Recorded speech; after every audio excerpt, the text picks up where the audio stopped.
Bien, pues bienvenidos a la hora del culto, feliz sábado de nuevo.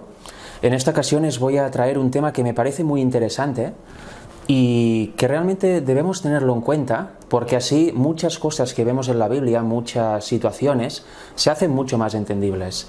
Y una vez entendiendo estas situaciones que tienen que ver con el ministerio de los ángeles, podemos entender mejor qué sucede físicamente aquí en nuestro medio cuando venga la lluvia tardía, el derramamiento de la lluvia tardía. Con lo cual vamos a empezar primero situándonos y preguntándonos y respondiendo una pregunta: ¿dónde está Dios? ¿Dónde está el Padre? ¿Está en todas partes? ¿Está aquí con nosotros? ¿Está dentro de cada árbol? ¿Está dentro de cada flor? ¿Está en algún lugar del universo? ¿Se mueve de ahí o está siempre ahí? Bueno, la Biblia nos lo dice en Mateo 6:9, nos dice que vosotros pues oraréis así, son palabras de Jesús: Padre nuestro que estás en los cielos. Con lo cual aquí vemos que el Padre está en los cielos, no está ni aquí, ni está mucho menos dentro de las creaciones, literalmente, como dice el panteísmo, ni está dando vueltas por el universo.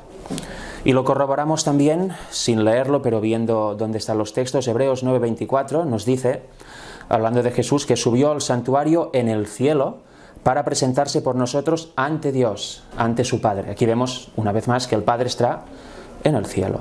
Apocalipsis 4:2, trono establecido en el cielo y uno sentado. El Padre en el cielo sentado en su trono. Y desde ahí lo dirige absolutamente todo. Y Primera de Reyes 8, versículos 30, 39 y 43. Oirás en los cielos, en el lugar de tu morada. Lo dice en estos versículos cada vez esta frase. Con lo cual queda claro que la Biblia nos indica que el Padre está en los cielos, está en su trono y desde ahí dirige todo. Este es su lugar, no se mueve de ahí. Si ahora leemos una cita del Deseado de todas las gentes y que también se encuentra en la verdad acerca de los ángeles, las páginas las tenéis aquí, pero depende de la versión, pueden variar, con lo cual mejor memorizaos una parte de ella y así la podréis buscar bien si lo queréis comprobar. Dice: desde las edades eternas había sido el propósito de Dios que todo ser creado, desde el resplandeciente y santo serafín hasta el hombre, fuese un templo para que en él habitase el Creador. Y aquí vemos lo que dice la Biblia, ¿no? Lo que dice Pablo, que nuestro cuerpo es templo del Espíritu de Dios. Pues aquí vemos que no solo se aplica obviamente a los humanos, sino que se aplica también a todo ser creado, desde los ángeles hasta la última creación que haya podido hecho el Señor. Y aquí tenemos una clave, porque nosotros estamos en un estado caído, entró el pecado y estamos caídos, con lo cual debemos unirnos a Dios para que vuelva a habitar en nosotros por la fe, en concreto Cristo por la fe. Pero los ángeles que no cayeron son así. Realmente su cuerpo, su templo, está lleno del Espíritu de Dios y hacen la voluntad perfecta del Padre. No hay rebelión en ellos. Y es un punto a tener en cuenta por lo que vamos a ver a partir de ahora acerca de las funciones de los ángeles aquí en la tierra. El deseo de las gentes también. Los ángeles del cielo presenciaban todo movimiento hecho contra su amado general. Anhelaban librar a Cristo. Bajo las órdenes de Dios, los ángeles son todopoderosos. Y ya tenemos muchos ejemplos en la Biblia, como por ejemplo en la matanza de los primogénitos en Egipto. El ángel, comisionado por Dios, mató un montón de gente, un montón de primogénitos. En otros episodios bíblicos también vemos la acción de los ángeles, con 1 y 2 pueden aniquilar a todos los hombres que se propongan. ¿Por qué? ¿Por ellos mismos? No, porque bajo los mandatos de Dios, llenos de su Espíritu, son todopoderosos. Porque Dios es todopoderoso, es obvio. Y Hebreos 1:14.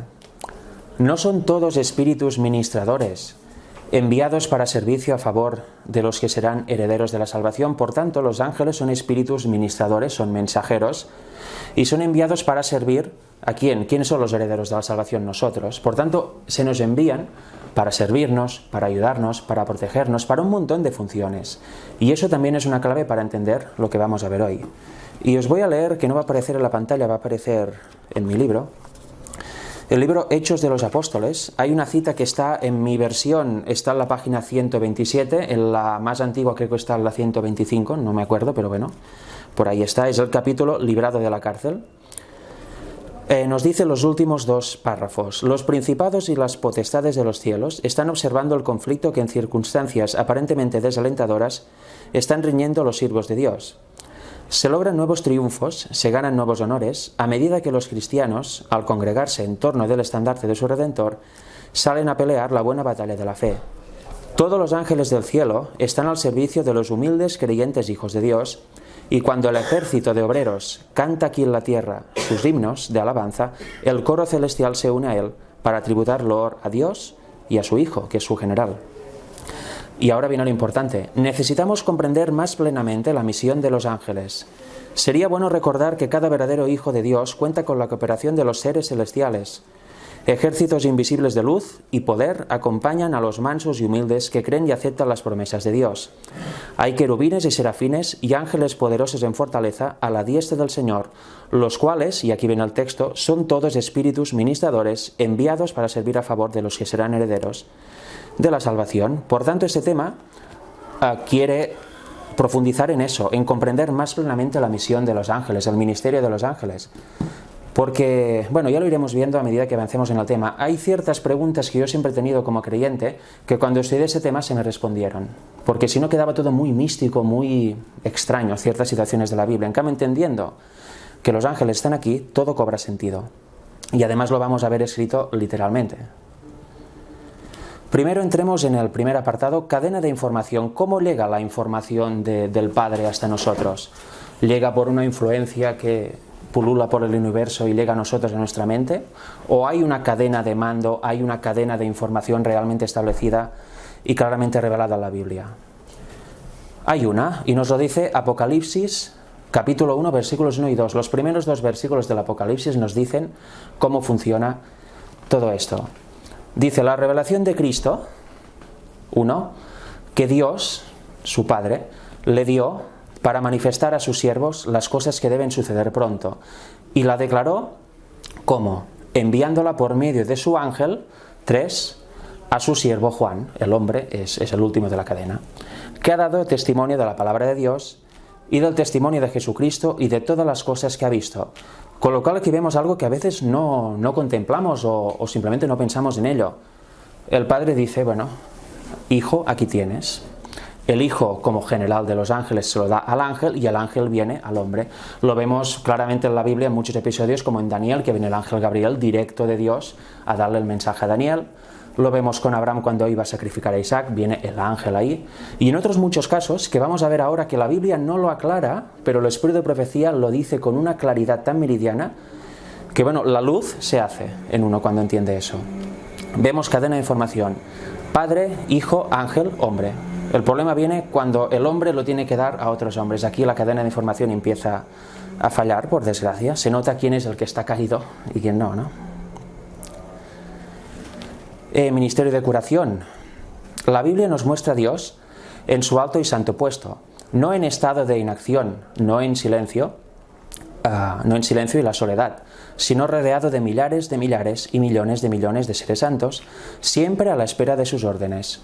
Por medio de estos mensajeros permanece Dios en comunicación activa con todas las partes de su dominio, con lo cual vemos otra vez ratificada la idea. El Padre está en su trono y todos los seres santos están, los ángeles, sus mensajeros están al lado de él y están esperando sus órdenes. Dice, ve ahí, envía este mensaje, haz esto, haz esto. ¿Y qué hace? Pues los ángeles llegan a toda su creación, ya sea a nosotros o a cualquier otra parte del universo. Por tanto, por medio de ellos permanece en comunicación con toda su creación, no por influencias extrañas, no por algo que pulula por el universo, no, por sus ángeles. Y ahora la siguiente parte, y por medio de su espíritu está presente en todas partes, como dice el Salmo 139, versículos 7 y 8. Mediante su espíritu y sus ángeles atiende y cuida a los hijos de los hombres. Los ángeles, aparte, como son santos, están llenos del Espíritu de Dios y obedecen perfectamente a la voluntad del Padre. Son perfectos en este sentido y por eso trasladan al hombre caído las órdenes y los mensajes perfectos de Dios sin tergiversación, nada por el estilo. Por eso también por su Espíritu está presente en todas partes. Y vamos a empezar a ver algunos, porque hay muchísimos. Es un tema inacabable y solo he puesto algunos ejemplos de... Veremos lo que dice la Biblia y veremos lo que aclara el Espíritu de Profecía en distintas situaciones que nos encontramos en el Antiguo Testamento y en el Nuevo. Conversación con Caín. La Biblia nos dice en Génesis 4, versículos 6 y 7. Entonces Jehová dijo a Caín, ¿por qué te has ensañado y por qué ha decaído tu semblante? Si bien hicieres, no serás enaltecido. Y si no hicieres bien, el pecado está a la puerta. Con todo esto, a ti será tu deseo y tú te enseñarás de él. La Biblia vemos que dice Jehová dijo a Caín. Y yo siempre me he preguntado, en este caso y en otros, bueno, ¿cómo sucede esto? ¿Cómo Caín oye voces? ¿Caín se le aparece algo ahí y le da el mensaje? ¿Qué pasa aquí, no? ¿Por telepatía? Pues es algo mucho más sencillo. Caín no vio, en Historia de la Redención, Caín no vio manifestación alguna de que la suya hubiera sido aceptada. Se refiere a la ofrenda. Se airó con el Señor y con su hermano. Dios estuvo dispuesto a enviar a un ángel para que conversara con él. Por tanto, Jehová le dice a Caín, ¿quién es el que realmente se lo dice? El ángel enviado por Dios. Pero como el ángel es santo y viene de parte de Dios, es como si Jehová mismo estuviera aquí hablando a Caín. ¿Veis que así tiene todo el sentido? Se aparece un ángel y se lo cuenta. Este le preguntó por qué estaba enojado y le informó que si obraba bien y seguía las indicaciones que Dios le había dado, el Señor le aceptaría y apreciaría su ofrenda. Pero que si no se sometía humildemente a los planes de Dios y no creía ni le obedecía, ésta no podría ser aceptada. El ángel dijo a Caín que no había injusticia de parte de Dios ni favoritismo por Abel, etcétera, etcétera. Con lo cual vemos, ¿quién habló con Caín? El ángel, enviado por Dios. ¿Qué página es? Página 55.1 y 55.2. Pero puede variar, depende de la versión, ¿eh? En el diluvio, yo siempre me había preguntado, oye, qué extraño relato que alguien le dice a Noé, en 120 años vendrá el diluvio, estoy harto y tal. ¿Qué ha pasado aquí? ¿Otra vez telepatía? ¿Otra vez misticismo? La Biblia nos dice que es Jehová. Génesis 6, versículos 3 al 7. No, 3 y 7. Y dijo Jehová, no contenderá mi espíritu con el hombre para siempre, porque ciertamente él es carne, mas serán sus días 120 años. Aquí hay una conversación entre Noé y alguien. Y dijo Jehová, raeré de sobre la faz de la tierra a los hombres que he creado, desde el hombre hasta la bestia y hasta el reptil y las aves del cielo, pues me arrepiento de haberlos hecho. Y yo soy sincero, como ya os he dicho, cuando leí esto pensé, bueno, una extraña comunicación que tienen los hombres que ahora no se da directamente con Dios, ¿no? Lo oyen en su mente, se imaginan algunas cosas quizá, no se ven visiones, pero no. Más de 100 años antes del diluvio, eso está en inglés, la mayoría están en inglés y las he traducido, es Dones Espirituales, volumen 3, página 64. Más de 100 años antes del diluvio, el Señor envió un ángel al fiel Noé, para hacer saber que ya no tendría misericordia de la raza corrupta. Pero no querría que ignoraran sus designios. Instruiría a Noé y lo convertía en un predicador fiel para advertir al mundo de su destrucción venidera, para que los habitantes de la tierra se quedaran sin excusa. Noé debía predicar a la gente y también preparar un arca como Dios debía dirigirlo, para la salvación de sí mismo, etcétera, etcétera. ¿Quién vino? ¿Quién dijo estas palabras que la Biblia dice como Jehová? Un ángel vino y le dio el mensaje de parte de Dios a Jehová. Pero es que en el diluvio sucedieron más cosas. Fijaros, los animales de repente van al arca. ¿Por qué? La anterior, volumen 3. Página 64.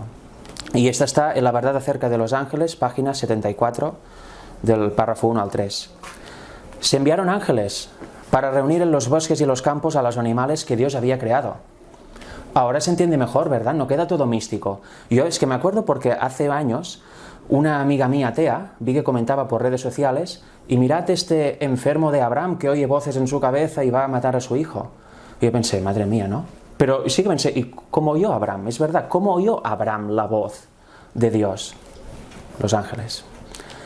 Porque los animales no van por sí mismos influenciados o hipnotizados, los ángeles los acompañaron al arca, como dice aquí. Además, los ángeles buscaron a los animales y estos los siguieron de 2 en 2, macho y hembra, y de 7 en 7, los animales limpios. Y ahora vamos a ver, cuando ya está todo preparado, la familia y los animales dentro del arca, la Biblia dice que Jehová cerró la puerta del arca. Pero una vez más, estaba listo entonces para cerrar el arca, cosa que Noé no podía hacer desde su interior. La mofadora multitud vio un ángel que descendió del cielo, revestido de un resplandor semejante al de un relámpago. Cerró la maciza puerta exterior y emprendió de nuevo su viaje rumbo al cielo. La verdad acerca de los ángeles, bueno, sí, lo he dicho antes, página 74, párrafo 3. Por tanto, ¿quién habló con Noé? Un ángel. ¿Quién llevó a los animales al arca? Un ángel. ¿Quién le dio las instrucciones del arca? Un ángel. ¿Quién cerró la puerta? Un ángel. Pero la Biblia dice Jehová. Y cuando entendemos el ministerio de los ángeles, todo cobra más sentido, porque tenemos que tener clara esta cadena de mando: Padre, Hijo, ángeles, hombre. Si no, nos imaginamos, bueno, cosas místicas, cosas que nos pueden llevar incluso a un panteísmo. Torre de Babel, otro ejemplo que me encantó cuando lo descubrí hace unos años, porque tiene mucha discusión estos versículos y son muy fáciles cuando se estudia el espíritu de profecía. Génesis 11, versículos 5 al 7. Y descendió Jehová para ver la ciudad y la torre que edificaban los hijos de los hombres. Y dijo Jehová: he aquí el pueblo es uno, y todos estos tienen un solo lenguaje, y han comenzado la obra, y nada les hará desistir ahora de lo que han pensado hacer. Y aquí viene el versículo que mucha gente interpreta muy mal. Ahora pues, descendamos y confundamos allí su lengua, para que ninguno entienda el habla de su compañero. Hay muchísimas teorías, no, aquí bajó la divinidad, bajó no sé quién. ¿Quién descendió en realidad? Dones espirituales, volumen 3, página 97. Se exaltaron contra Dios, pero no les permitió completar su labor. Habían construido su torre a una altura elevada, cuando el Señor envió a 2 ángeles para confundirlos en su trabajo. Por tanto, el descendamos es que Dios envió 2 ángeles. Bajaron 2 ángeles literalmente a confundir las lenguas del pueblo. Se habían designado hombres con el propósito de recibir noticias de los trabajadores en lo alto de la torre, pidiendo material para su trabajo que el primero comunicaría al segundo y el tercero, etcétera, etcétera. Y mientras la palabra pasaba de uno a otro en su descenso, los ángeles confundieron su lenguaje, y cuando llega abajo ya nadie sabía lo que había pedido el de arriba. ¿Veis otra vez? Jehová. No, los ángeles bajan en el nombre de Jehová, en este caso a confundir las lenguas. Recordemos, con el poder de Dios, los ángeles son todopoderosos, con lo cual tenían este poder para confundir las lenguas, no por ellos mismos, sino porque venían comisionados por Dios. Y aquí los ángeles confundieron su lenguaje. Eso debemos tenerlo en cuenta también, porque en el mundo cristiano también hay muchas veces, en cultos, en sermones y demás, hay ángeles malignos que confunden las mentes de la gente para que no se entienda lo que está diciendo el predicador muchas veces, o no se entienda exactamente un texto que está leyendo. Más adelante lo veremos.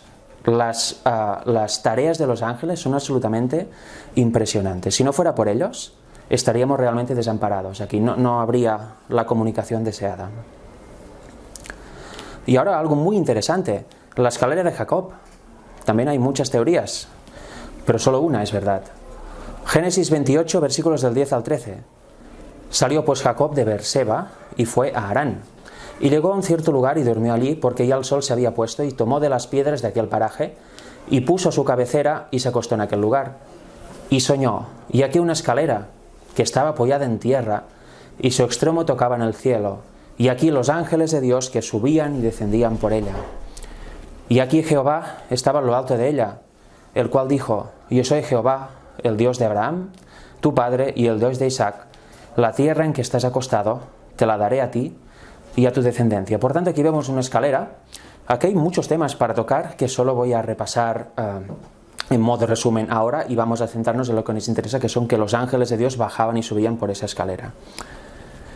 La escalera sabemos que representa a Cristo, porque se humanó, con lo cual tiene naturaleza divina y humana, y es el mediador entre Dios y los hombres. Aquí vemos que la escalera toca la tierra y toca el cielo. Si toca la tierra, quiere decir que su humanidad fue exactamente como la nuestra, porque además toca la tierra caída, no toca una tierra como antes de pecar, como había en el Edén antes de la entrada del pecado, toca la tierra caída, con lo cual si eso simboliza la humanidad, toma una naturaleza caída, obviamente. Y además algo, quizá lo vais a tocar esta tarde y lo tocaremos más adelante, pero un punto importante que he ido estudiando: Cristo fue participante de carne y sangre, como todos nosotros, con lo cual también heredó todas las tendencias al mal, pero tendencias al mal heredadas. Él nunca tuvo las tendencias al mal cultivadas. Y aquí hay algo que es muy bueno entender para tener una correcta comprensión de la naturaleza humana de Jesús. Como todos nosotros, nace y lleva una herencia de pecado, y eso son todas las tendencias que tiene nuestra naturaleza caída, y si somos participantes de ellas, pues acabamos siendo culpables también de esos pecados. Pero Cristo no pecó, vino como nosotros, con naturaleza caída y con la misma sangre que nosotros, con todas las tendencias al mal, pero nunca las cultivó, porque siempre resistió la tentación y nunca dejó que esas tentaciones que subían de su carne subieran a su mente, con lo cual no se contaminó ni en pensamiento. Y eso es un punto muy importante para entender el tema de las tendencias y propensiones al mal. Hay mucha discusión en el adventismo en general, y cuando se entiende eso, se ve más claro. Tendencias heredadas sí, tendencias cultivadas no, porque no pecó. Pero bueno, ese es otro tema y lo tocaremos en su momento. Aquí centrémonos. Los ángeles de Dios suben y descienden a través de Cristo, que es esta escalera. Y fijaros qué quería decir exactamente, porque Cristo hizo referencia a este momento. Juan 1, versículos del 49 al 51. Respondió Natanael y le dijo: Rabí, tú eres el Hijo de Dios, tú eres el Rey de Israel. Respondió Jesús y le dijo: ¿Por qué te dije, te vi debajo de la higuera, crees? Cosas mayores que estas verás. Y le dijo: de cierto os digo, de aquí en adelante veréis el cielo abierto y a los ángeles de Dios que suben y descienden sobre el Hijo del Hombre. ¿A qué se estaba refiriendo? Porque es muy parecido a lo que hemos leído de la escalera de Jacob, ¿verdad? El deseo de todas las gentes, página 116, párrafo 4 y 117, párrafo 1. Puede variar la paginación. Con esto Cristo dice en realidad, con eso que hemos leído: en la orilla del Jordán los cielos fueron abiertos y el Espíritu descendió sobre mí en forma de paloma. Esta cena no fue sino una señal de que soy el Hijo de Dios. Si creéis en mí como tal, vuestra fe será vivificada. Veréis que los cielos están abiertos y nunca se cerrarán. Los he abierto a vosotros. Los ángeles de Dios están ascendiendo y elevando las oraciones de los menesterosos y angustiados al Padre Celestial, y al descender traen bendición y esperanza, valor, ayuda y vida a los hijos de los hombres. Aquí vemos que simboliza la escalera de Jacob. Los ángeles, gracias al sacrificio de Cristo, y a que Él es el Hijo de Dios y venció en la cruz, nos llevan continuamente los mensajes de Dios y llevan las oraciones al Padre. Hay esta comunicación continua de subir y bajar. Los ángeles de Dios pasan siempre de la tierra al cielo y del cielo a la tierra. Los milagros, y aquí algo importante, los milagros de Cristo en favor de los afligidos y dolientes fueron realizados por el poder de Dios mediante el ministerio de los ángeles. Cristo no lo hizo por Él mismo. No usó su divinidad para hacer algo, aunque sea para beneficio del otro. Fue a través del ministerio de los ángeles comisionados por Dios que Él pudo hacer todos los milagros que hizo.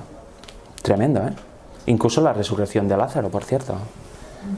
Y es por medio de Cristo, por el ministerio de sus mensajeros celestiales, como nos llega toda bendición de Dios. Por tanto, por medio de Cristo, que es nuestro intercesor, el único intercesor, dice la Biblia, Cristo hombre, y por medio del ministerio de los ángeles nos llega toda bendición del Señor. Al revestirse de la humanidad, nuestro Salvador une sus intereses con los de los caídos hijos e hijas de Adán.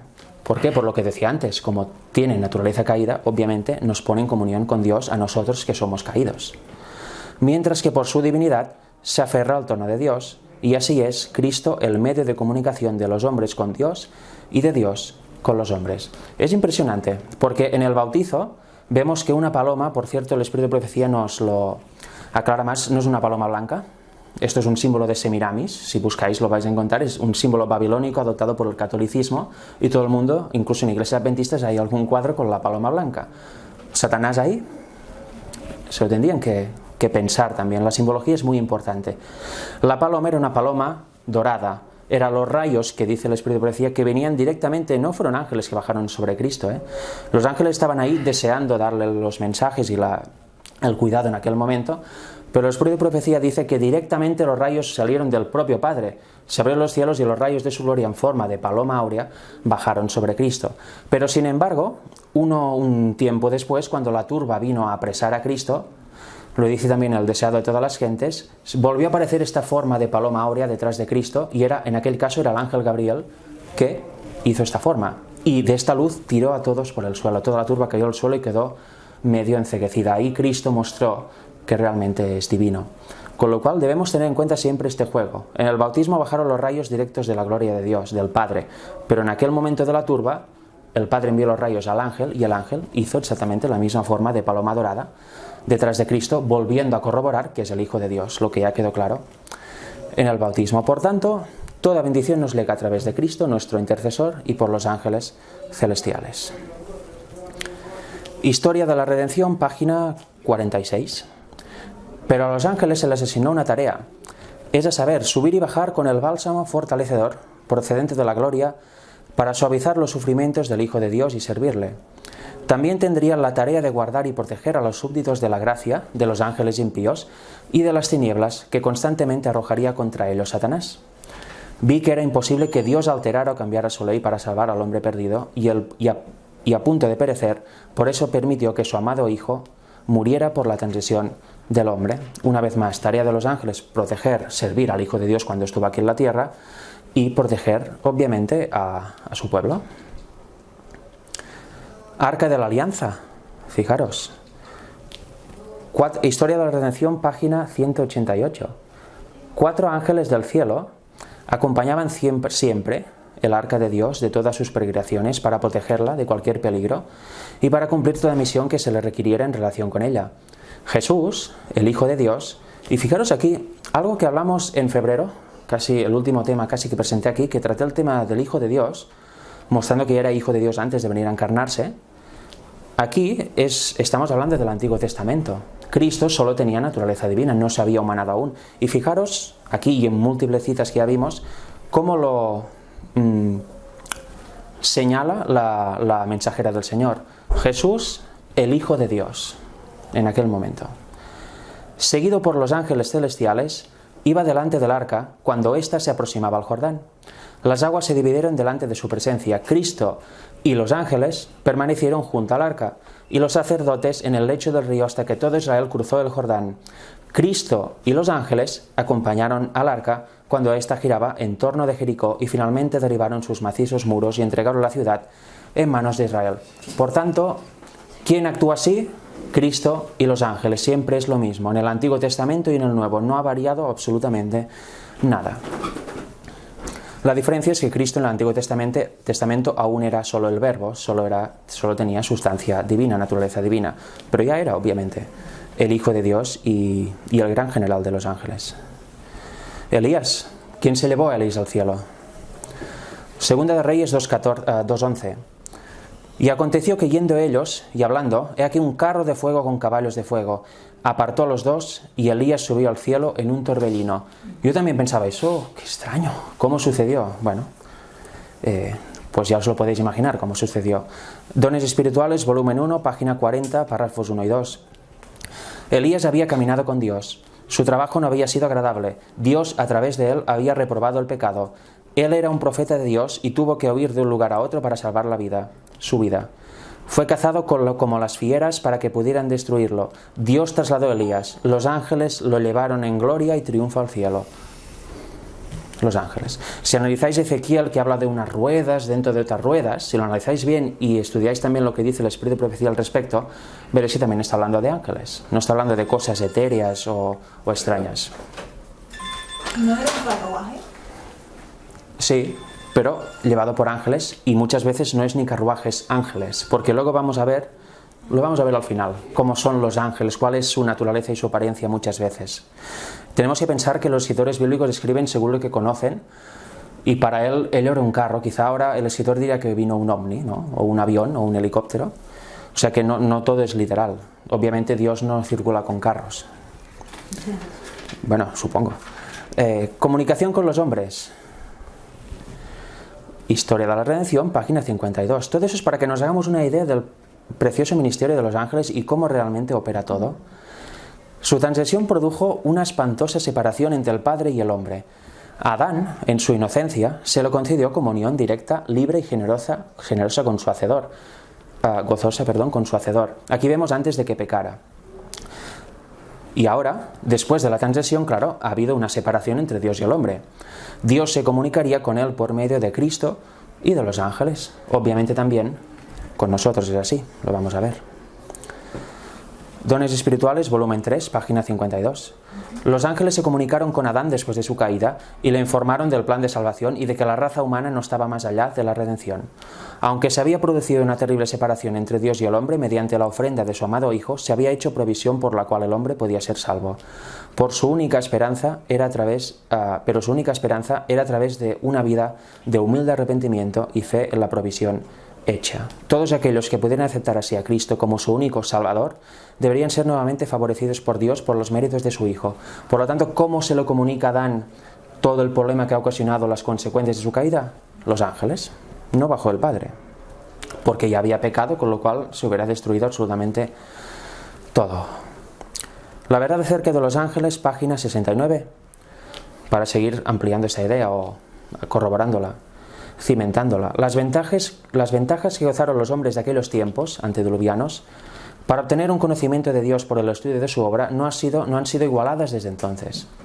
Lejos de ser una era de tinieblas religiosas, fue una edad de grandes luces. Todo el mundo tuvo la oportunidad de recibir instrucción de Adán, y los que temían al Señor tuvieron también a Cristo y a los ángeles por maestros.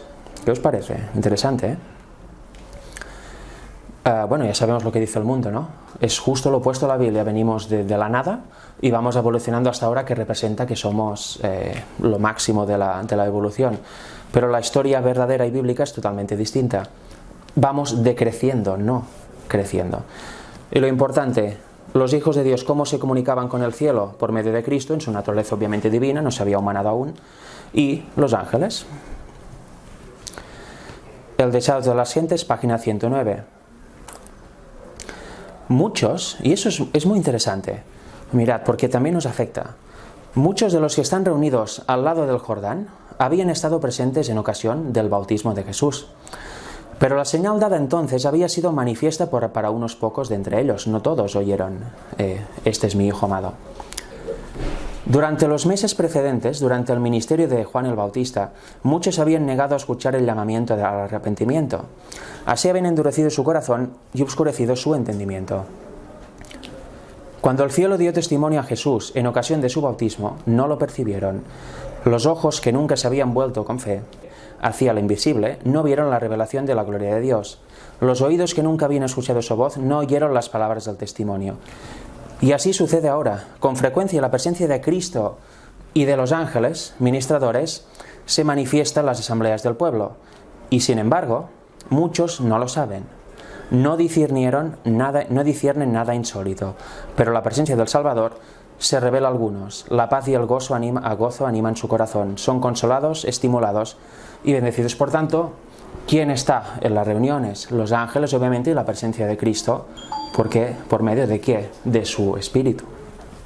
Como dice, bueno, eso ya quizá lo trataremos en otro tema, pero creo que está en Manuscritos Revelados, volumen 14, hablando del Espíritu de Cristo, nos dice que se refiere a esto, a la omnipresencia del Espíritu de Cristo, con lo cual en las asambleas está el Espíritu de Cristo, su Espíritu y los ángeles ministradores para dar luz y para ayudar a sus hijos. Dones espirituales, volumen 2, página 223. El diseño del mensaje de los laodicenses era librar a la Iglesia de estas influencias fanáticas, pero el esfuerzo de Satanás ha sido corromper el mensaje y destruir su influencia. Le agradaría más que personas fanáticas aceptaran el testimonio y lo usaran en su causa para dejarlos en un estado tibio. He visto que no era el diseño del mensaje, es traducido automáticamente, no era el propósito original del mensaje llevar al hermano a juzgar a su hermano, a decirle qué hacer y hasta dónde llegar, sino que cada individuo escudriñe su propio corazón y atienda a su propio trabajo individual. Es obra de los ángeles observar el desarrollo del carácter y sospesar el valor moral. ¿Lo sabíais esto? También se encarga a los ángeles de observar el desarrollo del carácter de cada uno y sospesar el valor moral. No nos toca a nosotros. Historia de la Redención, página 333. Eso, mira, yo esta cita la vi esta semana preparando el tema y aprendí, porque dije, wow, sí que es verdad. A veces nos preocupamos mucho, ¿no?, por las argumentaciones y por ahí que no se acepta una cosa u otra, pero en el fondo es un trabajo espiritual, no depende del hombre, depende del trabajo cada uno con Dios. Pablo llevaba consigo durante su vida en la tierra la misma atmósfera del cielo. Todos los que se relacionaban con él experimentaban la influencia de su contacto con ¿quién? Con Cristo y su comunión con los ángeles. Interesante. En esto reside el poder de la verdad. La influencia espontánea e inconsciente de una vida santa es el sermón más convincente que se puede predicar en favor del cristianismo. Los argumentos, aunque sean incontestables, pueden provocar solo oposición.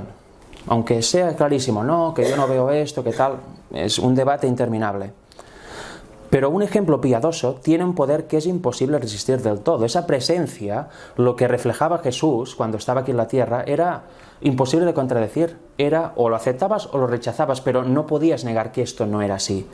Y Pablo también era así, y el pueblo de Dios ha de ser así. Tenemos que tener argumentación, obviamente, pero sobre todo mostrar en nosotros que lo que estamos hablando nos hace efecto en nuestra vida, ¿no? Es el efecto de la justicia de Cristo en nosotros. Y es interesante que dice aquí, los que se relacionaban con Pablo experimentaban que él tenía la influencia en él del contacto con Cristo y su comunión con los ángeles. Se dejaba guiar por los ángeles enviados por Dios. Colportor evangélico y obreros evangélicos, el seguidor de Jesús mejorará constantemente sus modales, hábitos, espíritu y trabajo. Esto lo logra fijando los ojos, no en los meros progresos externos y superficiales, sino en Jesús. Se verificará una transformación en la mente, en el espíritu y en el carácter. El cristiano es educado en la escuela de Cristo para anhelar las gracias de su espíritu con toda mansedumbre y humildad. Se está preparando para asociarse ¿con quién? Con los ángeles celestiales. Si realmente Cristo vive en nosotros por la fe y aceptamos la influencia de su espíritu, podremos estar asociados con los ángeles y ellos nos van a poder ayudar y vamos a poder ser colaboradores con ellos a la hora de elevar el mensaje a este mundo. Y vamos a entrar en la parte final de la temática, porque todo esto lo que os he mostrado es para mostraros realmente, de forma literal, el ministerio de los ángeles y que ellos tienen un montón de funciones que si no lo tenemos claro que ellos están ahí, nos imaginamos, como he dicho antes, cosas místicas, comunicaciones telepáticas muy extrañas con Dios. Y no es así, son comunicaciones físicas y literales con seres de luz que están a nuestro lado. Y hay muchísimos ejemplos. Si buscáis el ejemplo de Miller, también fueron los ángeles quienes llevaron a Miller a descubrir el mensaje que dio. Multitud de ejemplos hay por toda la Biblia y por todo el espíritu de profecía, pero solo con estos creo que es suficiente ya para darnos cuenta de la implicación de los ángeles y de la importancia de su ministerio y de todas las funciones que los hacen. Por tanto, vamos a ver, lluvia temprana y tardía. ¿Qué sucede aquí? ¿Qué sucedió en Pentecostés y qué sucederá cuando se derrame la lluvia tardía? Esta expresión que todos conocemos, pero yo no la entendí hasta hace unos cuantos días. Salmos 104:4. El que hace a los vientos sus mensajeros y a las flamas de fuego sus ministros. Por eso lo que decías antes, Eunice, de carros de fuego. Él ve carros de fuego, pero en realidad son ángeles, que son como flamas de fuego. ¿Os suena de algo lo de flamas de fuego? Si no os suena, aquí está. Hechos 2, versículos del 1 al 4. Pentecostés. Cuando llegó el día de Pentecostés, estaban todos unánimes juntos, y de repente vino del cielo un estruendo, como de un viento recio. Hemos visto que de los vientos hace sus mensajeros, que soplaba, el cual llenó toda la casa donde estaban sentados, y se les aparecieron lenguas repartidas como de fuego. Flamas de fuego son los ángeles, asentándose sobre cada uno de ellos. Y fueron todos llenos del Espíritu Santo, y comenzaron a hablar en otras lenguas según el Espíritu les daba que hablasen. Aquí, ¿qué sucedió físicamente en realidad? Este derramamiento del Espíritu Santo, esta lluvia temprana que se conoce, ¿qué sucedió realmente aquí? Porque hemos visto hace un rato que los ángeles también confundieron las lenguas en Babel, ¿no? ¿Será que también comisionados por Dios tienen poder para que los otros entiendan todas las lenguas que hablaban los apóstoles, para realmente que el mensaje llegara a tantos? ¿Qué sucede ahí? Bueno, vamos a seguir. My Life Today, eso solo está en inglés, página 58. Cuando se viva la verdad, y aquí viene algo clave para entenderlo de después, cuando se viva la verdad en su sencillez, en todo lugar, entonces Dios obrará por medio de los ángeles, así como obró en el día de Pentecostés. Los corazones serán transformados tan decididamente que se verá una manifestación de la influencia de la verdad genuina, que se representa como el descenso del Espíritu Santo. Por tanto, ¿qué pasó en Pentecostés y qué sucederá cuando venga la lluvia tardía? ¿Qué es el fenómeno físico que fue ahí? Pues yo, según lo que entiendo, y con muchísima claridad, es que ahí Dios lo que hizo es enviar parte de su ejército celestial sobre los discípulos, ejército de ángeles santos llenos del Espíritu Santo, y su influencia y su poder dado por Dios hicieron toda esta labor por los discípulos, hicieron que ellos hablaran en lenguas, hicieron que tantos corazones se convirtieran en la verdad y se bautizaran como 3.000, 5.000, dice la Biblia. No cayó algo, una influencia extraña del cielo, una cosa ahí toda etérea. Se derramó un montón de ángeles enviados aquí para dar este poder a los discípulos. Y esto se representa como el descenso del Espíritu. ¿Por qué? Porque están llenos del Espíritu de Dios. Con lo cual, tiene esta influencia. Pero vamos a ver más. Testimonios para los ministros, página 91, y también está en Eventos de los Últimos Días, una cita muy famosa, al menos para todo adventista, o bueno, hoy en día para algunos solamente. Muchos habían perdido de vista a Jesús. Necesitaban dirigir sus ojos a su divina persona. ¿Qué es la divina persona de Jesús? Su naturaleza divina. Y tenemos que dirigir los ojos ahí. ¿Por qué? Pues porque cuando vino como hombre, en una humanidad caída y con todas las tendencias al mal, nunca cultivó las tendencias al mal. Tenía las heredadas, pero nunca las cultivadas. ¿Por qué? Porque nunca dejó subir las incitaciones de su naturaleza caída a su mente. Siempre mantuvo su mente y su naturaleza divina impoluta, incontaminada. Por eso no pecó y por eso puede ser nuestro Salvador. Por tanto, tenemos que fijarnos en esto, en la mente de Cristo, en su divina persona, para seguir su ejemplo y saber cómo Él hizo y tener el mismo poder del que Él gozó. Dirigir sus ojos a su divina persona, a sus méritos, a su amor inalterable por la familia humana. Todo el poder es colocado en sus manos y Él puede dispensar ricos dones a los hombres, impartiendo el inapreciable don de su propia justicia al desvalido agente humano. Este es el mensaje que Dios ordenó que fuera dado al mundo. Es el mensaje del tercer ángel que ha de ser proclamado en alta voz y acompañado por el abundante derramamiento de su espíritu. Por tanto, aquí ¿qué tenemos? Hay un pueblo que ha de aceptar y vivir la justicia de Cristo, ha de predicar este evangelio que es el corazón de la Biblia, el mensaje final de salvación, y cuando hay este pueblo que haya vivido este mensaje, con lo cual habrá vencido el pecado en carne pecaminosa, ya no serán perfectos en su esfera, estarán preparados para terminar de madurar y dar el fuerte pregón. Por eso, cuando se ha hecho eso, se envía el abundante derramamiento del Espíritu Santo. ¿Qué se envía ahí? ¿Qué se envía ahí? Pues creo que os podéis hacer una idea por todo lo que hemos visto, pero ahora lo vamos a leer literalmente. Cuando el pueblo está a punto y ha hecho su trabajo y está puro y ha dejado de pecar, ha aceptado la justicia de Cristo y ha vivido, ¿qué es el don de Dios que da a su pueblo para que pueda dar el fuerte pregón y el mensaje llega a toda criatura viviente de este mundo, denunciando obviamente también a Babilonia? Por cierto, este punto del mensaje final, hice unas presentaciones que se titulan ¿Podemos saber la fecha de la venida de Jesús? De la 4 a la 6. Primero, de 1 a 3 muestro por qué no, con argumentos sólidos y también literales. Pero de la 4 a la 6 viene lo interesante que te muestro ahí, con escritos bíblicos y después de profecía, cuál es el mensaje final que hemos de dar al mundo. Porque si vivimos en tanta confusión, hemos de saber cuál es el mensaje final que hemos de dar y lo hemos de vivir. Pues ahí todo esto que he resumido aquí lo explico con citas, con textos y de forma muy amplia. O sea que quien lo quiera ir a ver al canal es bienvenido y realmente recibirá un conocimiento y una luz que le servirán para su vida también. Pero lo que decía, Mensajes Selectos tomo 1, página 130. ¿Qué se derrama exactamente en el pueblo, en la tierra, para que se dé el fuerte pregón? Ha llegado el tiempo cuando debemos esperar que el Señor haga grandes cosas para nosotros. Nuestros esfuerzos no deben flaquear ni debilitarse. Hemos de crecer en la gracia y en el conocimiento del Señor. Antes de que sea completamente terminada la obra y termine el sellamiento del pueblo de Dios, recibiremos el derramamiento del Espíritu de Dios. Ángeles del cielo estarán en nuestro medio. El presente es un tiempo de preparación para el cielo, cuando debemos caminar en plena obediencia a todos los mandamientos de Dios. ¿Qué físicamente va a suceder para dar el fuerte pregón? Ángeles del cielo, que se simbolizan como el derramamiento del Espíritu de Dios, como hemos visto en la cita anterior, van a venir y van a ayudar al pueblo, que ya ha vencido al pecado, a llevar el mensaje a todo el mundo. Exactamente lo mismo que pasó en Pentecostés, pero de forma brutal, porque ahí en Pentecostés fue un territorio de la tierra solamente y ahora será a nivel mundial. Cada persona va a recibir el mensaje y va a decidir inteligentemente si acepta o no acepta. Y cuando la última persona haya aceptado o rechazado el mensaje, la gracia se cierra. Y lo vamos a ver brevemente también ahora y ampliamente en los temas que os he comentado anteriormente. Apocalipsis 14, y esta es la penúltima, el último apartado que haremos. Quedan solo esta y otra diapositiva. Apocalipsis 14, versículos del 14 al 16. Todo esto también está explicado ampliamente en los temas, pero aquí vamos a resumirlo. Mirad. Miré y aquí una nube blanca, y sobre la nube uno sentado semejante al Hijo del Hombre. Nadie tiene duda de que es Cristo, ¿no? Aunque diga semejante, es Cristo, que tiene en la cabeza una corona de oro y en la mano una hoz aguda.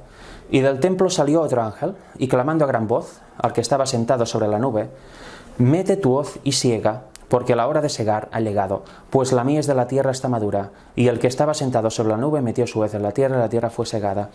Aquí es cuando termina la gracia. El pueblo ha hecho su trabajo, se han venido los ángeles, no sé si todos o la gran mayoría de los ángeles de Dios a la tierra, han ayudado a dar el fuerte pregón al hombre, y la obra ha sido terminada.